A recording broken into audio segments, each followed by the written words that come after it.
everyone. We are so glad you're here with us. If you enjoy this episode, please rate, review, and share it so that we can reach more ECEs and childcare workers. My name is Rachel, and I will be your host today. Today, we are so lucky and so excited to have our new Executive Director, Amber Straker, on the podcast.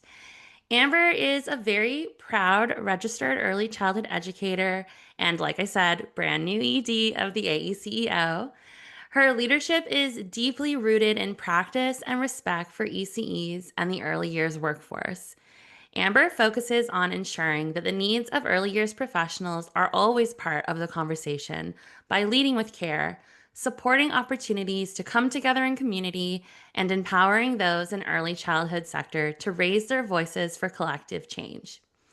Amber is also the parent of an incredible 15-year-old who we all love and loves to spend her free time with friends and family, mountain biking, or curled up with a good book. Thank you so much for being here, Amber. We're so happy. Thank you so much, Rachel. I'm so excited to be on the show today. Yay. Okay, well, first of all, congratulations on your new role as ED. How are you feeling? I have a tremendous amount of nervous excitement, if I'm being Yeah. completely honest with you.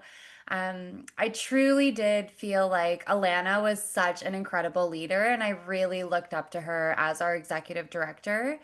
And while I truly don't think that anyone could fill her shoes, I do hope to follow her tracks as I make my own marks while continuing her legacy of leading with an ethics of care and ensuring that the voices, the needs, the hopes of early childhood educators are front and center in all of our work. Yeah, absolutely. Well, having worked with you for the past couple of years, I can tell all our listeners that that is absolutely the type of person you are. So we're so excited and happy that you're our new ED.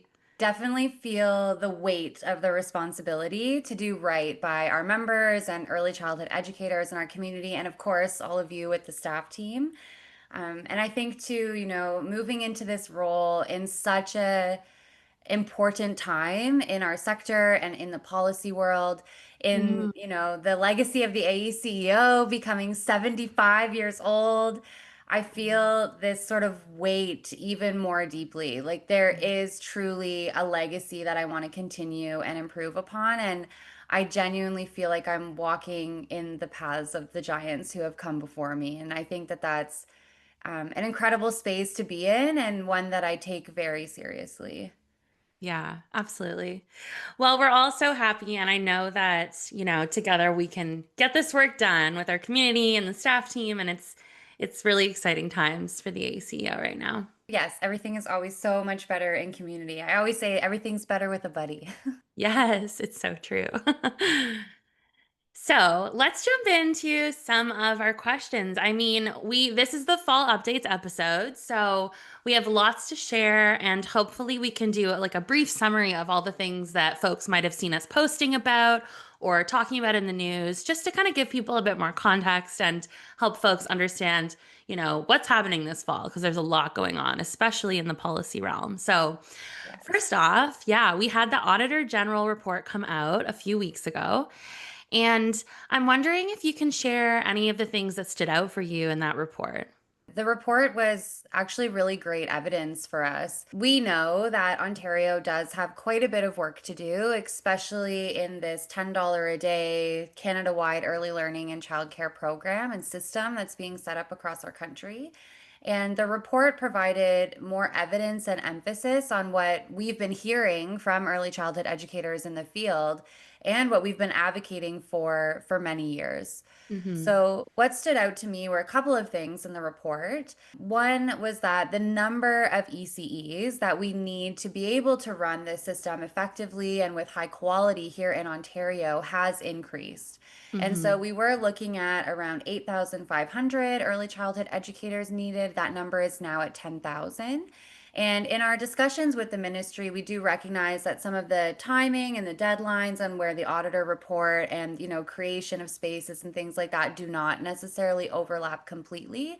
I think it does just show us that the need for early childhood education is growing and the need for more Yeah. qualified registered early childhood educators has increased also.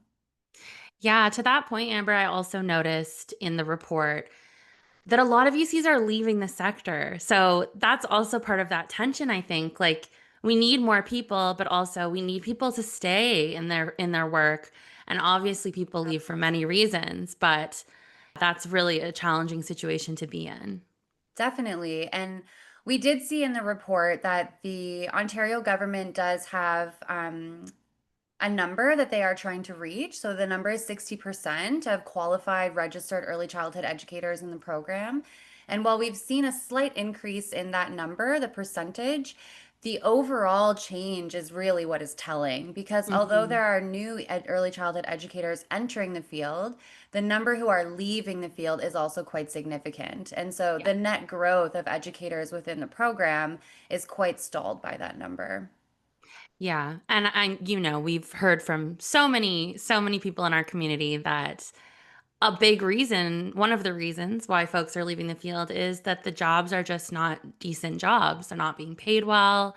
They're not, experiencing good wages, good working conditions. And it's really, I mean, in a lot of ways, understandable. Although it is really unfortunate because, of course, as the AECEO, we want people to have amazing jobs that they feel they can stay in for their Absolutely. whole career. Absolutely. And that's what we hear from early childhood educators every day, right? Yeah. Our work is really based in community. We are out there in the field talking to early childhood educators on the floor, meeting them in their spaces to really understand their needs and their hopes for the sector as well. And one of the things that we have always advocated for is respect and recognition for early childhood educators. And one of the best ways that our government can do that is by providing professional wages and decent working conditions. And so, what we can see through the Auditor General report is that that advocacy is still needed and that those Mhm. supports are still needed. And so, there is some room there where the Ontario government could add to their workforce strategy, to add to that minimum wage, that wage floor that we have, to provide more opportunities to aid in retention and to create jobs that are careers for early childhood educators. Yeah, absolutely. The data we're seeing about inflation and cost of living through Statistics Canada is also really hard and shocking too. So, all of these things kind of converge to create this perfect storm that was reflected through the report. So, yeah. Absolutely. And the last big piece, I think, of the Auditor General report was really the call for further analysis and further analysis of the strategies thus far for creating the system in Ontario. And I think that with more accountability and transparency, we'll see, a bit more understanding of where the Ontario government is coming from. But also, we'll really see whether or not the strategies that they have put in place to aid the workforce are, meeting the goals that they have set. Yeah, absolutely. So in the this past winter, we did listening and storytelling research, and our findings from that study will be published in a brief executive summary very soon, folks. But also, we heard from hundreds of ECEs working in all parts of the sector, and the conversation that we're having today is very reflective of what folks are telling us there also. Yeah, definitely. I think those results were very telling and will certainly continue to affect and impact the advocacy that we do moving forward as well, ensuring that those voices are front and center. So, another big publication came out recently. We had the second edition of the Roadmap to Early Learning and Childcare. Folks might be familiar with our first edition, which came out in 2021. So, it was time to have a refresh because, of course, lots has changed in the past 4 years. Amber, do you want to share, some of the changes, the visioning around it? What are you thinking about it? I'm so excited about our second edition, Rachel. I think it's so timely, and the fact that it really shares, the updates on how things are going and what's happening, what has happened so far, alongside the vision that we have. And by we, I really mean the AECEO, our partners at the Ontario Coalition, and all of the many, many, many, many, many people and community Mhm. members that we spoke to about it. And so seeing, the way things are, where we're at, what our vision is, and then following that up with policy recommendations that could help move us from where we are closer to that vision is just like chef's kiss. It's such a beautiful, I think Carolyn is the one who said this, but it's such a beautiful treatment, to the Mm, symptoms that we can see in the sector, in the system yeah. that are happening right now. Actually, Rachel, I would love to turn it over to you for a moment if you're okay with that. I'm not sure if our Yeah. listeners are aware, but aside from being our incredible podcast host, you are also the policy analyst at the AECEO and co-authored the roadmap with Carolyn, who is the public Yeah. policy coordinator of our partner organization, the Ontario Coalition for Better Childcare. Would you share, Rachel, your perspective with our listeners? Like, how was that for you? What was it like being part of that process? Yeah, absolutely. Well, before I started working here, I was a student, and the first edition of the roadmap was such an influential piece for me because I was experiencing a lot of the things, working part-time in childcare while going to school.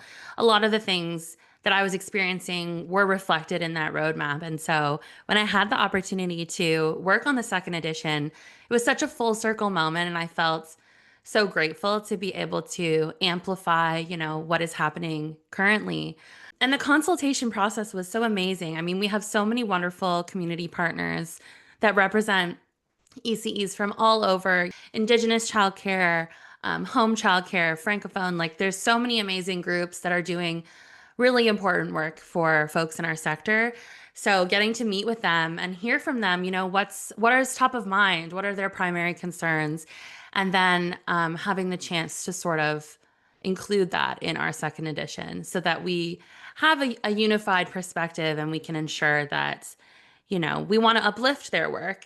We don't need to rewrite the manual because they're doing such amazing things. So yeah, that process was really awesome. And then having the chance to work with Carolyn to sort of synthesize everything, take stock of how far we've come since the 10-a-day program was launched, and really evaluate, which of our policy recommendations from the first edition are still the same, which ones have we achieved and can check off the list, and then which ones can we evolve. Rachel, will you tell us about some of those changes? What are some of the most kind of impactful or biggest changes that RECEs will notice within the Roadmap 2.0? I think a big one for folks is to have the implementation of a wage grid. I mean, that's something we've been calling for many years, but we now have published that $35 to $45 per hour for RECEs and $28 per hour for other early years staff is the starting wage that we're recommending. That would obviously include annual increases. And there has been a lot of work around what is an appropriate wage. I know we do lots of work when we're thinking about pay equity, when we're thinking about cost of living.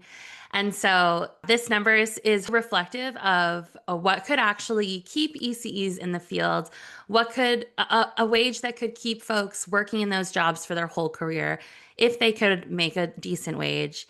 And of course, there's so many other recommendations in there as well around decent working conditions and specific things to certain groups. So I really encourage folks to go and take a look at the roadmap. There's a great executive summary if you don't have capacity to read the whole thing. We're hoping to engage folks in the sector with the roadmap second edition as much as we can over the next few months.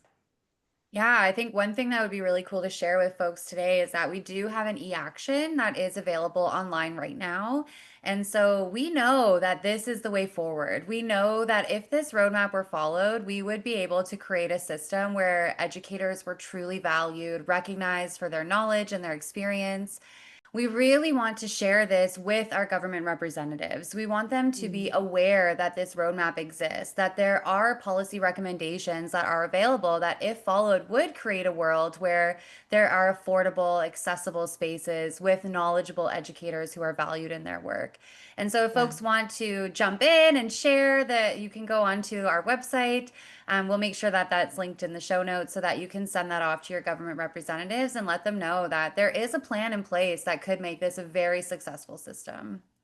It's important here to also mention that Currently, as of this recording, Ontario has not signed an extension beyond March 2026. It's time to really put the pressure on our government to make that agreement. That is definitely top of mind for our organization and something we're working really hard on. And having all of your support through that e-action would be really amazing and helpful. Definitely. One of the things that continues just, live in the back of my mind is the day that that announcement was made and that we heard that the federal government was going to be committing billions of dollars to a Canada-wide system, and just the sheer joy that Yeah. people had, and the fact that, decades of advocacy has really come to fruition into a system that certainly needs a lot of work. I mean, we're in the very early stages, maybe the infant or toddler stages of our system. We have many, many more years to grow, but that we need that system there to be able to implement it. We need that system available to set up the policies that are really going to support the workforce within a Canada-wide system. And so I hope that folks will, put a bit of pressure on their government representatives when they're sending the action to send the roadmap, just to really emphasize that this is a program that we've really, really fought for a very long time. And it is a moment for us to just take a step back and congratulate ourselves on how far we've come, while also holding in the same space how much work needs to be done. Yeah, definitely. Again, you can find the link to participate in that in the show notes. So please share with your friends and colleagues, and we hope to get as many participants as possible. So, other updates for the fall. Like every year, we have ECE Appreciation Day happening on October 21st.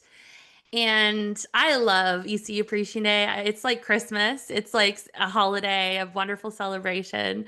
I feel so bubbly and excited every year to see how people are celebrating themselves and their colleagues and one another. So, what are some ideas for folks who want to celebrate this year?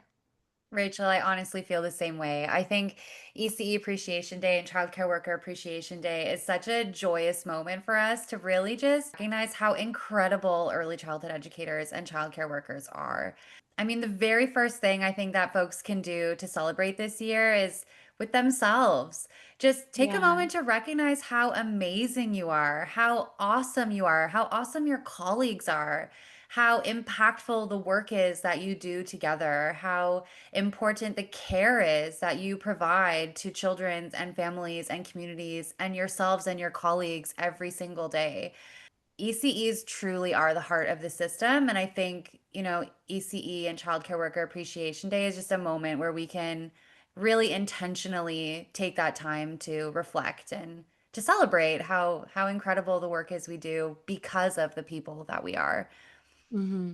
I mean, of course, there's lots of things that others can do as well. If you are, maybe an operator or supervisor, setting up opportunities for parents to share messages or to share your own wishes to your staff teams is always really impactful. And then, of course, there are things like signing up for the AECEO's nomination form to shout out one of your colleagues, to nominate them and yourself to win a prize just by talking about how great you are and the things that you enjoy with each other. But of Yeah. course, there are much more systemic things that we can do as well. And while CQUAD, for sure, Child Care Worker EC Appreciation Day is a joyous and celebratory moment, it is also a moment for us to realize that we are worth more and that early childhood educators deserve more and that they Yeah. should be recognized and respected for their work. And so while we celebrate and we share joy, we also come together and advocate and make sure that our worth is known, and take this as a time to really solidify the importance of early childhood educators as educators, but also as really full and beautiful humans that bring so much of themselves into their work. Oh, yeah. So perfectly said, Amber. I feel like the theme of this episode is holding two truths at the same time, right? We can celebrate and we continue that hard work. We can have progress and still ask for more, and all of those things can coexist together. Yeah, I hope so. Well, speaking of hope, we have some exciting news, which is that the AECEO is celebrating its 75th anniversary on November 6th, which is so exciting. I can't believe it. It's incredible that we've existed since 1950. And every time I think about the legacy of this organization, I just get goosebumps. Absolutely. And the generations and generations of advocates that have, worked for this organization who have held the value of early childhood educators so close to home and really made it our goal to empower and uplift and raise the voices of the workforce for 75 years, Rachel. That's Yeah. monumentous. What is the correct Yeah. word? It's huge. It just feels so important. And I think for us to be staff here at the AECO during this time, during, the year we turn 75, just feels really important and very Mhm. exciting to be able to be here at this time also. Absolutely. Yeah. And I think we are ready to party. And Yes, we please. will be having a virtual birthday party on November 6th for our members. So we hope you all sign up. Information will be shared out with members very soon. We'd love to see you all there. We also will have a virtual birthday card. We'd love to hear from folks about your relationship to the organization and how you feel about our big birthday. And we also, in May of 2026, will be hosting a members retreat and advocacy summit. And so there's so much more details to come about that. But we're really excited to go out in nature and hang out with our member pals and celebrate and learn together. Absolutely. It's going to be such a great time. And I think there's a lot to be said about being together in community and, sharing our values and talking about things that matter to all of us. And what can we do with those values? What can we do about the things that matter to us together? Let's care out loud. Yeah. So please join us for some birthday celebrations over the next few months. Like I said, we'll have lots of information about details and how to sign up coming very soon. And so it's a really good time to be following our socials and signing up for our emails so you can ensure that you are the first to know about all the important things and events and all of that. Amber, thank you so much for being here today. I really appreciate your time. We're so happy that you're our ED. Is there anything else you wanted to say before we sign off? It's easy to feel confident in a new role when you have the support of the staff team and the community, and just the number of folks who have reached out with their well wishes and their congratulations have been really meaningful to me. And I'm very excited to continue working with early childhood educators and for early childhood educators. And I'm just very appreciative of this opportunity, and I hope folks know that I do hold this responsibility very close and do recognize the importance of this role, and I hope to leave my own legacy the same way that others have before me. Oh, I know you will, Amber. Thank you so much for joining us. If you enjoyed today's episode, please consider becoming a member. The link to join us will be in the episode description. Your membership makes a difference in the lives of ECEs and childcare workers, children, and families, and allows us to continue doing this work. To all the members currently supporting us, thank you so much. To all the ECEs and childcare workers listening, you are incredible. Happy ECE Appreciation Day and keep up the amazing work. Yay! We did